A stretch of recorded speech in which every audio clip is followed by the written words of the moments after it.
Waalaikumsalam warahmatullahi wabarakatuh. Innal hamdalillah nahmaduhu wa nasta'inuhu wa nastaghfiruh wa na'udzu billahi min syururi anfusina wa min sayyiati a'malina. May yahdihillahu fala mudhillalah wa may yudlil fala hadiyalah. Asyhadu an la ilaha illallah wahdahu la syarikalah wa asyhadu anna Muhammadan abduhu wa rasuluh. Allahumma shalli wa sallim ala sayyidina Muhammad wa ala alihi wa sahbihi ajma'in, amma ba'd. Puji dan syukur senantiasa kita panjatkan kehadirat Allah Subhanahu wa taala karena kita masih diberi nikmat iman dan nikmat Islam sehingga dapat diberi berkumpul di tempat yang mubarakah ini untuk melaksanakan salat tarawih dan witir secara berjamaah. Salawat dan taslim mari kita kirimkan kepada Nabi kita, Nabi besar Muhammad Sallallahu Alaihi Wasallam, juga kepada keluarganya, sahabat-sahabatnya, dan orang-orang yang senantiasa istiqomah di jalan Allah Subhanahu Wa Taala. Sebelum saya membacakan susunan acara yang akan berlangsung pada malam ini, beberapa hal akan saya sampaikan di hadapan jamaah sekalian, antara lain. Yang pertama, mengenai keadaan keuangan Masjid Al-Mukhlisin selama bulan suci Ramadan. Saldo kas tadi malam sebesar Rp3.351.000. Pemasukan adalah 1. Isi kotak amal sebesar Rp766.000. 2. Infak iktikaf atas nama almarhumah Hajah Khadijah Rp500.000. Jumlah pemasukan Rp1.266.000. Pengeluaran 1. Biaya rutin setiap malam untuk kegiatan salat tarawih, ceramah, dan diskusi subuh sebesar Rp890.000. Jadi saldo kas pada malam ini sebesar Rp3.727.000.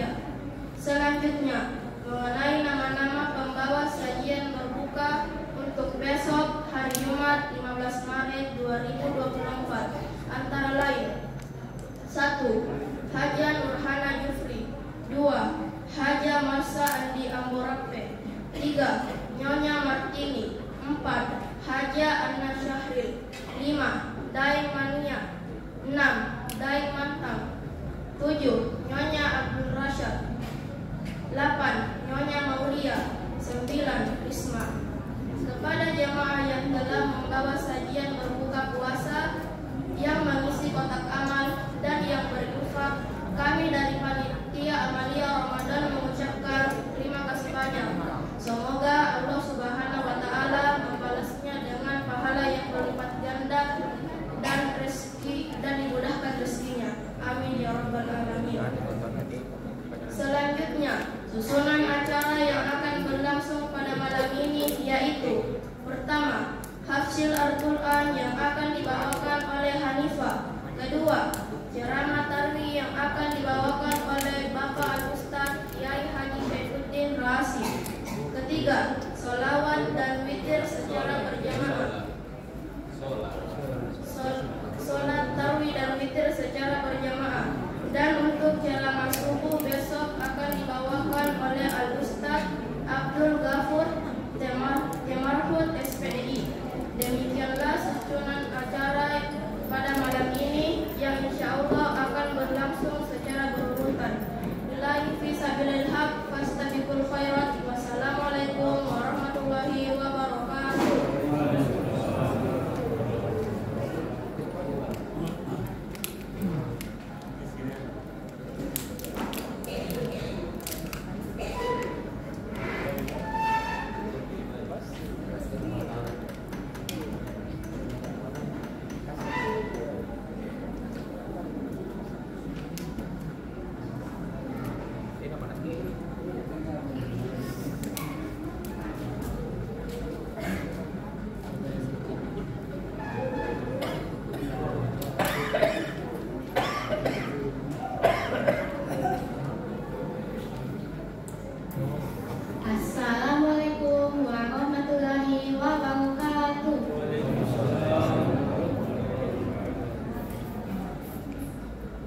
Wasyamsi waduhaha wal qamari iza talaha wan nahari iza jallaha wal laili iza yaghshaha was samai wa ma banaha wal ardi wa ma tahaha wa nafsin wa ma sawwaha fa'alhamaha fujuraha wa taqwaha qad aflaha man zakkaha wa qad khaba man dassaha kadzabat thamud bi taqwaha izin ba'asa ashqaha faqala lahum rasulullahi naqatallahi wa suqyaha fakazzabuhu fa'aqruha fadamdama alaihim rabbuhum bizambihim fasawwaha wala yakhafu uqbaha. Sadaqallahul azim. Assalamualaikum warahmatullahi wabarakatuh.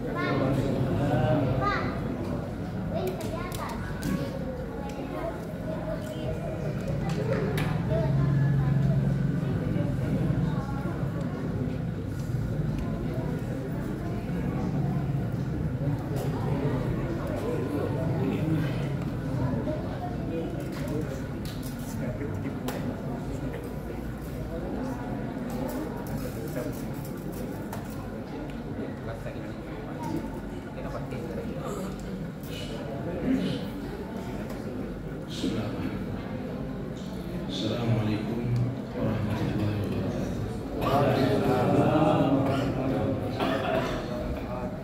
Alhamdulillah, wassalatu wassalamu ala rasulillah wa ala alihi wa ashabihi wa mawala, amma ba'd. A'udzu billahi minasyaitonir rajim. Ya ayyuhalladzina amanu kutiba alaikumus syiyam kama kutiba alal ladzina min qablikum la'allakum tattaqun. Shadaqallahul azim. Hadirin Bapak Ibu jemaah sekalian yang dimuliakan Allah Subhanahu wa taala.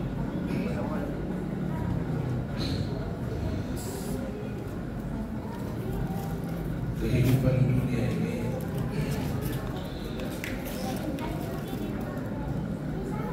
siang harinya terang oleh cahaya matahari dan malam hari terang oleh cahaya bulan.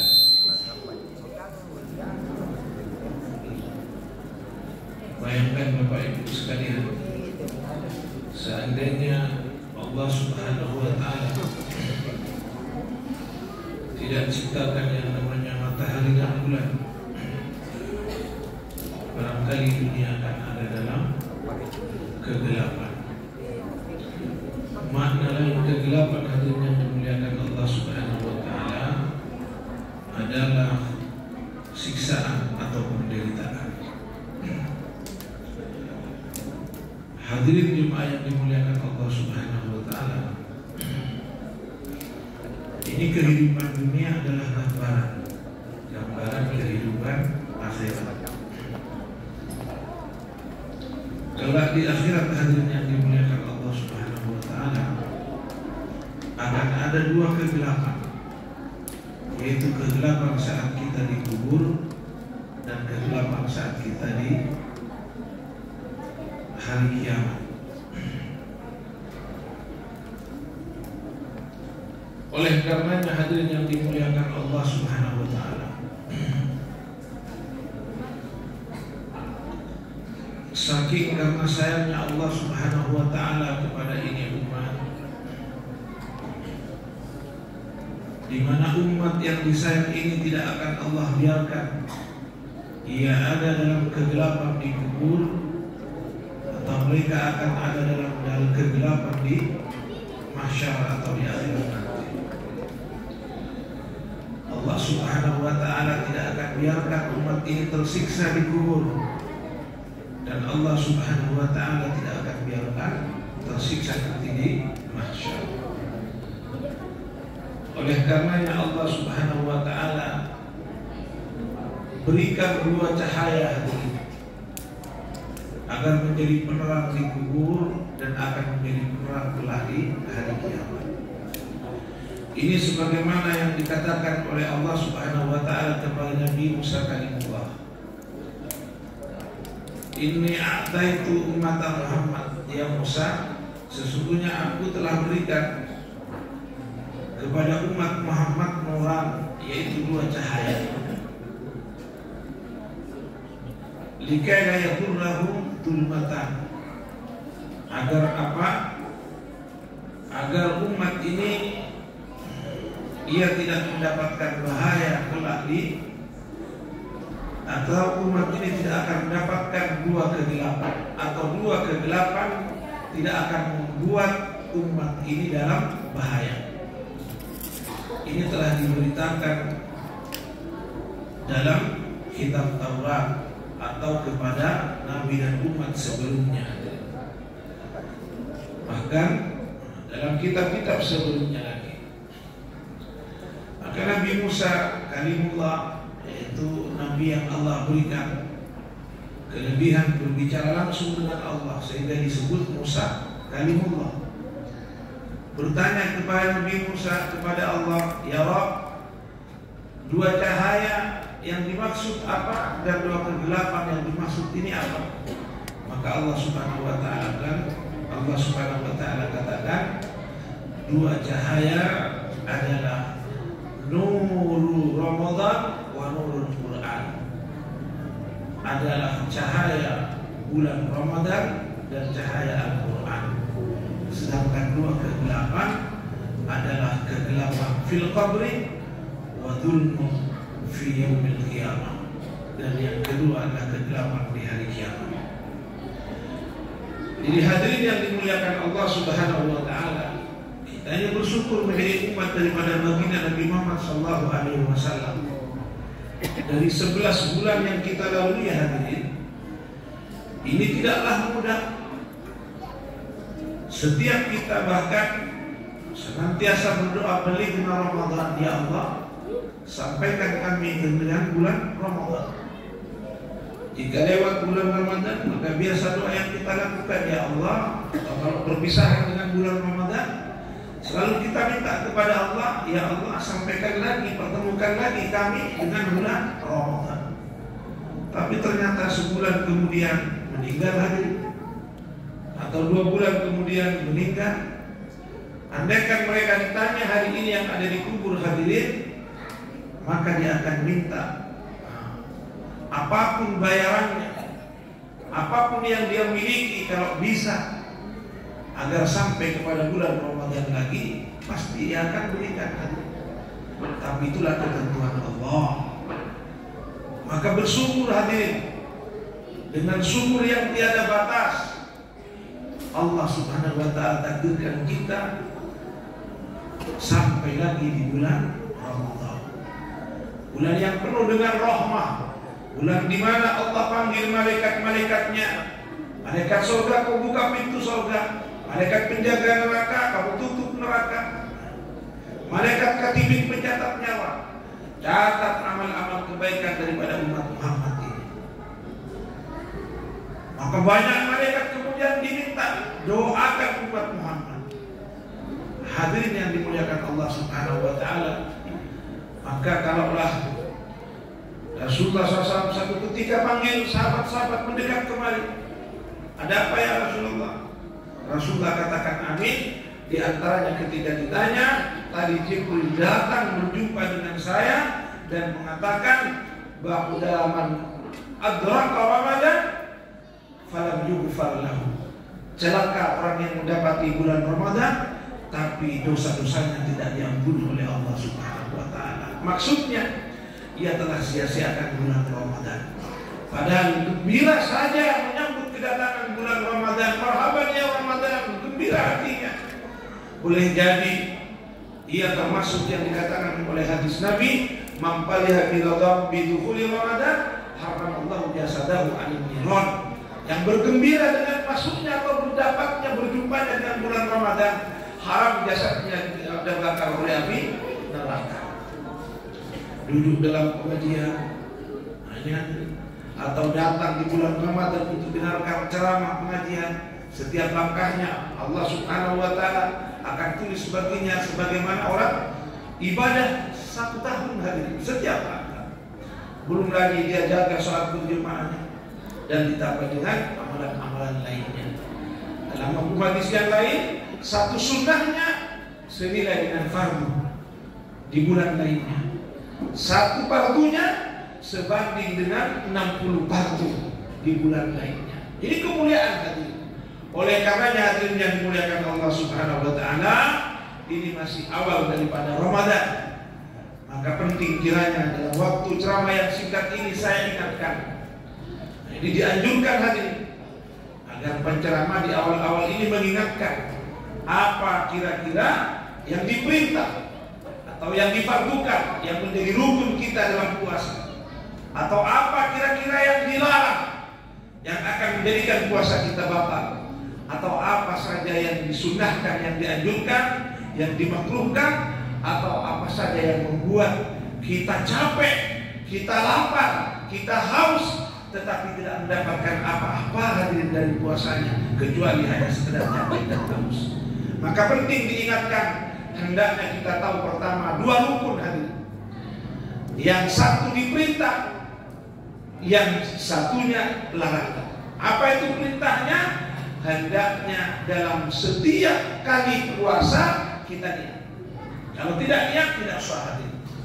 Di mana setiap harinya puasa ini adalah merupakan ibadah mustaqimah, ibadah tersendiri. Kapan dia misalnya tidak sah 1 harinya, maka wajib nanti diganti di bulan setelah Ramadan 1 hari. Kalau 2 hari, maka wajib diganti 2 hari. Belum lagi bagi yang perempuan ada namanya bayar fidyah, atau bagi umumnya laki perempuan jika telah berbuat sesuatu yang misalnya kira-kira melanggar, ada juga namanya kafarat hadirin. Puasa berturut-turut selama 60 hari, atau memerdekakan budak, atau memanggil atau memberi makan daripada 60 fakir miskin, itu kafarat. Bagaimana yang dimaksud? Hadirin, pertama niat ini hadirin, kalau dalam mazhab Syafi'i ya bahkan umumnya 4 mazhab merupakan rukun wajib hadirin. Walaupun sebagian ulama katakan bagian daripada syarat, tetapi sama hukumnya diperintah dan menjadi tidak sah jika tidak ada niat. Innamal a'mal binniyat. Bagaimana hadirin? Niat itu semua ulama sepakat di hati.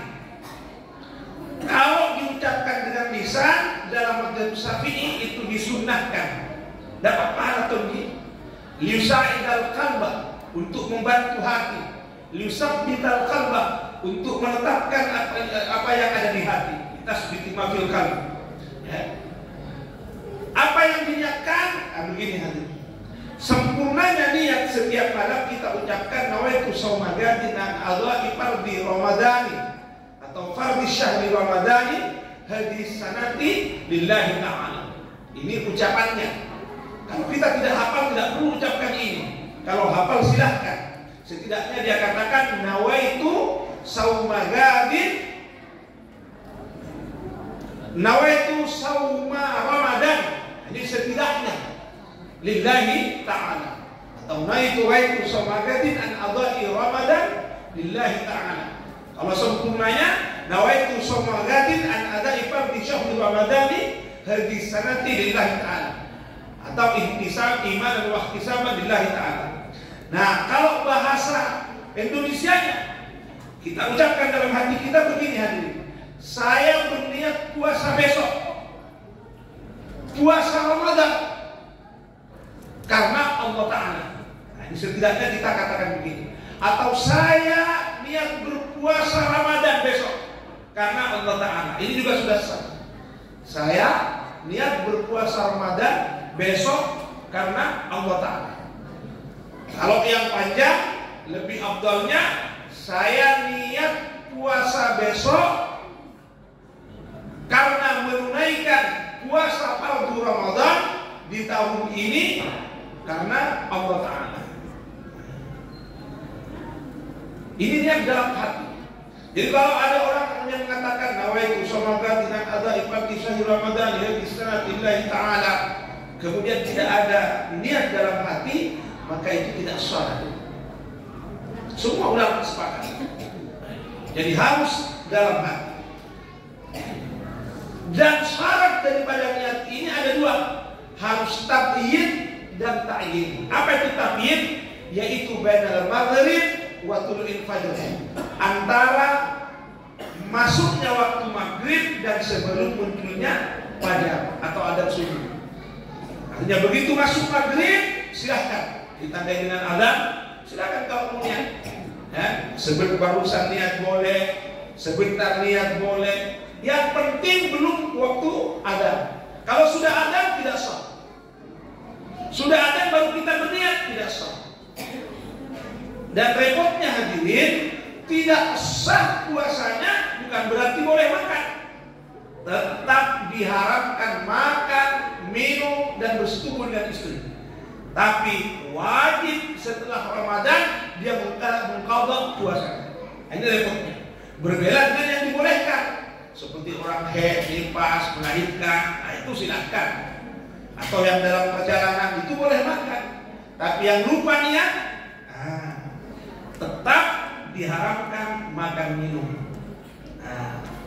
Hadirin yang dimuliakan Allah Subhanahu wa Ta'ala, kemudian ulama termasuk juga mempersyaratkan, yaitu ta'yin, artinya mengatakan Ramadan atau mengatakan puasa fardu Ramadan. Itu namanya syarat yang dipersyaratkan juga untuk membedakan, karena ada puasa sunnah. Maka penting kita katakan saya puasa Ramadan besok. Itu setiap malam hadirin. Dan kalau lupa niat yang tadi itu antara masuk waktu aktif dan sebelum adzan subuh, kalau lupa niat maka tidak sah. Tapi tidak boleh makan dan minum di hurmatil waktu. Kecuali sah tetap kalau di awal Ramadan ini ikut mazhab Maliki. Dan dalam mazhab Syafi'i ulama juga mensunahkan tidak mengapa untuk menjaga-jaga jangan sampai lupa. Di awal dia niatkan saya niat berpuasa sebulan Ramadan, ikut mazhab Maliki. Tapi tetap setiap malam wajib, hanya jika kelupaan dimaksud. Itu aja. Maksudnya itu tidak mengapa. Kalau niat di awal, selain daripada di awal tidak boleh, wajib tiap malam. Nah itu. Baik. Kemudian hadirin yang kedua, yaitu yang dilarang atau yang membatalkan. Dua jadi rukun ini hadirin. Ulama itu menjadikan rukun, yaitu tarkul mubtidat, meninggalkan yang membatalkan. Apa? Di antaranya adalah tinggalkan makan, minum, dan hubungan dengan istri. Andaikan lupa hadirin, makan sampai selesai minum baru ingat, ya sudah, itu namanya rezeki dari Allah, tidak apa-apa. Yang masalah jika dia pas makan ingat, oh puasa balik, maka yang ada di mulut wajib dikeluarkan. Kalau kemudian tatkala dimasukkan, padahal tadi ingat waktu ada di mulut, batal dan tidak sah. Dia berdosa. Begitu. Apalagi kalau berhubungan istri dengan istri, lagi puncak-puncaknya nikmat, kemudian ingat, cepat cabut. Betul itu. Walaupun resikonya di luar tidak masalah.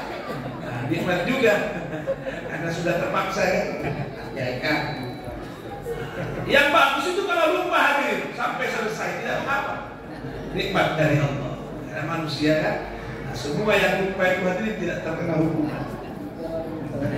Tapi kapan ingat cepat. Kapan lanjut, wah kalau tidak bisa ya di situ. Dia kena jatuh kafarat tadi. Pilihannya 3 tadi itu, yaitu puasa 60 hari berturut-turut, dapat 10 hari misalnya, kemudian dia batal 1 harinya, diulangi dari depan. Itu kafarat hukuman.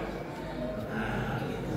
Tapi kalau tidak bisa yang setiap hari ngasih 1 mut sampai 60 hari, atau kumpulkan 60 orang kasih, atau bagi-bagi 60 orang miskin, yaitu setiap orangnya 1 mud, tidak banyak. Itu hukuman kafarat. Ini wajib itu hukumnya. Tidak boleh kemudian kan ada hadis kalau tidak mampu, tidak bisa. Ya, tetap ada kewajiban. Itu cerita di zaman Nabi. Nah, tapi ulama menetapkan supaya kita ini tidak mengenteng-entengkan. Nah, begitu nafsunya. Baik. Kemudian hadirin yang muliakan Allah Subhanahu wa taala, ada hal lain yang membatalkan juga, termasuk yaitu istimna, sengaja mengeluarkan mani. Sengaja, apakah pakai bantuan orang lain atau diri sendiri, itu batal. Tapi kalau tidak sengaja, cuma lewat keluar, tidak masalah. Apalagi mimpi, andaikan ada, baru deket tiba-tiba keluar, ada apa-apa itu tidak batal. Ya, andaikan ada begitu. Ya, kalau mimpi tidak ada masalah. Nah begitu. Makanya paling bagus kalau berhubungan ya sebelum muncul fajar atau sebelum adzan subuh. Nah itu silakan. Dan nanti sunnah mandinya itu dianjurkan sebelum muncul matahari. Nah itu. Walaupun boleh-boleh saja. Maksudnya sebelum masuk subuh dianjurkan. Kenapa hadirin? Karena kalau kita mandi kan, mandi wajib itu kan harus luar dalam. Apa yang ada dalam telinga semua, apa yang ada di lipatan-lipatan semua. Walaupun juga seandainya mandi nanti ya setelah fajar atau setelah subuh pun tidak mengapa. Kalaupun terpaksa masuk itu dimakfu, tidak mengapa. Mandi misalnya. Yang tidak boleh itu hadirin kalau masuk ke dalam gedung, dia masuk, dia harus sanggup untuk membuat tidak masuk air. Tidak mungkin, pasti masuk air. Kalaupun tidak, misalnya ini dikasih masuk, juga ini bikin batal hadirin. Memasukkan sesuatu ke dalam manfaat, maksudnya lubang tembus, ini lubang tembus kayak hidung, mulut, kemudian lubang di bawah. Makanya kalau orang buang kotoran besar itu hadirin, yang bahaya itu kalau sampai ini masuk. Cukup keluarnya saja, kasih gua begini. Jangan sampai kemudian kita paksa masuk sedikit kepalanya. Ini batal hadirin kata ulama. Ini batal puasa kita. Baik. Tidak boleh. Begitu juga dengan istiqoh atau at-takayyum. Ada misalnya, maksudnya istiqoh itu apa? Sengaja bikin sesuatu yang dalam keluar, memuntahkan. Nah, kayak macamnya kemasukan lalat, ya kan? Ya sudah, kalau sudah masuk. Jangan paksa keluar. Kapan dipaksa keluar, batal puasa kita. Tadinya masuk, tapi kan kita tidak sengaja. Pas mungkin bicara, nyamuk masuk ke dalam, tidak masalah itu. Yang seperti itu. Nah, baik. Ini yang harus hendaknya juga kita jaga supaya tidak batal puasa kita. Kemudian hadirin yang disunnahkan, dianjurkan juga perlu kita jaga, yaitu takjilul fitr, yaitu jaga mensegerakan berbuka. Nah, kalau bisa sudah siap hidangan. Bagusnya kurma, air, baru kemudian yang lain. Atau ada juga bilang mengatakan air dulu, baru kurma. Itu tidak ada perbedaan pendapat. Orang kurma dulu atau air dulu. Yang katakan air dulu, baru kurma. Atau kurma dulu, baru air. Kalau ada, kalau tidak ada, air dulu, baru kemudian sedikit, baru yang lain. Kemudian Allah Subhanahu wa taala takhirus sahur, ini juga sunnah. Apa itu takhirus sahur? Yaitu mengakhirkan sahur. Walaupun mungkin jam 2-3 sahur tidak mengapa, boleh saja. Tapi yang paling afdal yaitu mendekati azan. Nah, maksudnya itu biasanya ditandai dengan pembacaan salawat Quran, baca qiraat itu biasanya di masjid. Nah, itu paling afdalnya. Baik. Tapi kan biasa kita dibangunkan itu sama yang bukan sudah masuk waktu sahur juga. Yang jelas takhirus sahur itu afdal. Kemudian hadirin yang dimuliakan Allah Subhanahu wa taala, yang juga hendaknya ini dianjurkan tarkul hujri anil kalam. Itu biasanya banyak bicara, usahakan kalau bulan puasa kurangi bicara. Dan ada yang membatalkan pahala puasa kita. Kata Nabi, khamsun yuktin nas-shaim. Ada 5 ini hadirin. Puasa tetap sah, tapi pahalanya berkurang, bahkan boleh jadi tidak ada. Apa itu? Al-kibr, bicara bohong. Nah, ini hadirin. Yang kedua, ghibah, bicara keburukan saudara, teman, tetangga. Ini mengurangi pahala puasa, bahkan kalau terlalu itu bisa habis tadi puasa, pahala puasa kita. Padahal pahala puasa ini malaikat pun tidak sanggup mencatat. Karena kata Allah, puasa itu milikku. Wa ana disediakan di saya, sampai seperti itu Allah dalam hadis kutsinya. Hanya saja hadirin, jika ada perkara 5 ini bisa tidak dapat pahala sama sekali. Ya kan? Dikurangi atau tidak dapat sama sekali. Yang ketiga namimah. Apa itu namimah? Itu adu domba, memfitnah, bicara A, B ditambah jadi C, D, seperti itu. Kemudian yaminul ghamus, sumpah bohong, sumpah palsu. Dan yang kelima adalah an-nadra bisyahwat, melihat dengan nafsu, melihat dengan syahwat. Ada yang cantik, kita siapa yang tidak tertarik dengan wanita cantik? Semua yang namanya manusia normal. Tetapi jangan dilanjut. Ini puasa.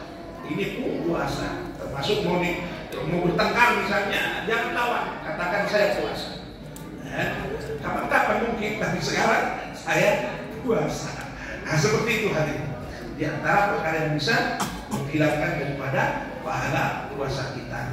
Dan tentu banyak perkara-perkara yang lain yang biasanya nanti didiskusikan. Ya kan, kalau ceramah subuh itu kan ada diskusi. Nah, pasti muncul pertanyaan-pertanyaan yang butuh jawaban daripada ustaz kita. Dan akan ada lagi pengajian selanjutnya menjelaskan hal ihwal daripada keutamaan puasa bulan Ramadan. Karena ini waktu sudah masuk kira-kira, maka mudah-mudahan apa yang saya sampaikan ini ada manfaatnya hadirin.